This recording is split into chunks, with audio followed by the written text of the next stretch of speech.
មានសំណួរជាច្រើនសួរមកកាន់ក្រុមហ៊ុន Percentage ថាតើបើសិនជាចង់ឲ្យជួយលក់ផ្ទះលក់ដីតើក្រុមហ៊ុនជួយអ្វីខ្លះបាទជំរាបសួរខ្ញុំបាទខាន់វ៉ាន់សេងហេងស្ថាបនិកក្រុមហ៊ុន Percentage សូមឆ្លើយសំណួរលោកអ្នក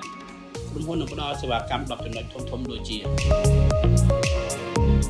ទី1ក្រុមហ៊ុនយកតែកម្រៃជើងសាក 3% តាមគោលការណ៍ច្បាប់មិនដាក់តម្លៃបន្ថែមពីលើម្ចាស់ដើម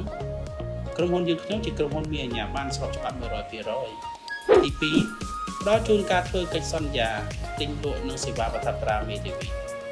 ទី3យើងសិក្សាវិតម្លៃជាមុនសិនមុននឹងដាក់លក់លើទីផ្សារទី4យើងមានការរចនារូបភាពដែលមានភាពទាក់ទាញ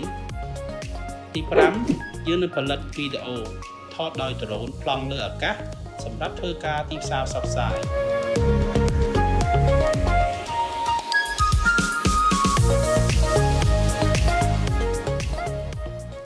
ទី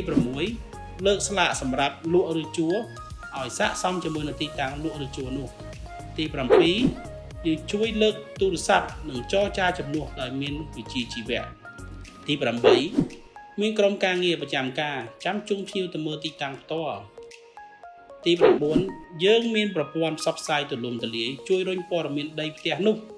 ដែលចង់លក់ឬជួលទៅដល់ដៃអតិថិជនផ្ទាល់តែម្ដងទី10ជាពិសេសក្រុមហ៊ុនបានចូលបង្កើតបណ្ដាញទំនាក់ទំនងជាច្រើនដូចជាក្រុមហ៊ុនយើងជាសមាជិកសភាពាណិជ្ជកម្មកម្ពុជាសមាជិកអ្នកវិតម្លៃនិងភ្នាក់ងារអចលនទ្រព្យកម្ពុជាដែលមានសមាជិកជិត200ក្រុមហ៊ុនយើងជាសមាជិកសមាគមអ្នកជំនាញអចលនទ្រព្យកម្ពុជាដែលមានសមាជិកជាច្រើនជាសមាជិកបណ្ដាញ BNI Cambodia និង CO Master Club ដែលមានសិទ្ធិសឹងដែលជាម្ចាស់អាជីវកម្មនិងសមាជិកខ្លះក៏ជាអ្នកវិនិយោគនិងតម្រូវការលើវិស័យអចលនទ្រព្យយើងក៏មានក្រុមការងារជាច្រើនដែលមានទំនាក់ទំនងជាមួយអ្នកទិញផ្ទាល់ជួយផ្សព្វផ្សាយបន្តសូមអរគុណបើលោកអ្នកចង់ឲ្យក្រុមហ៊ុន Percentage ជួយលក់ដីនិងផ្ទះលោកអ្នកសូមលោកអ្នកទំនាក់ទំនងតាមលេខទូរស័ព្ទនៅខាងក្រោមនេះបាទ